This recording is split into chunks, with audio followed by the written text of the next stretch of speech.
এটি হচ্ছে এখানে কয়েকজন যারা চাকরি করে কিছু কিছু হাসিনার ফ্যাসিস্টদের দালাল আছে, তারা তারা এটা নিয়ে একটা ষড়যন্ত্র করতে পারে।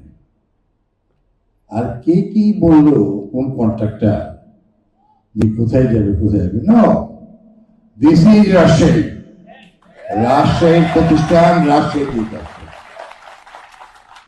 নেস্কো কেন কোনো কিছু রাজশাহী থেকে যাবে না, রাজশাহী বাই ফার্স্ট। আমি জানি আমার কাছে মন্ত্রিত্ব, এমপি, মেয়র বড় জিনিস নয়। এই মাটিতে আমার জন্ম, এই মাটিতে আমার মৃত্যু হবে। আপনারা হাসিনকে আমার মন্ত্রিত্ব দিয়ে আসবেন, এটাই আমার আকাঙ্ক্ষা, এটাই আমার চাওয়া, কোনো কিছু নেই। আল্লাহ আমাকে অনেক সম্মান দিয়েছে। আর এগুলো কোন কন্ট্রাক্টের ইন্টারেস্টে কে কোথায় কি করবে, don't take it that way. We are elected leader here. I have more responsibility. And the last responsibility, I sacrifice my life for any time for this time. কোনো ভয় পাওয়ার কিছু নেই।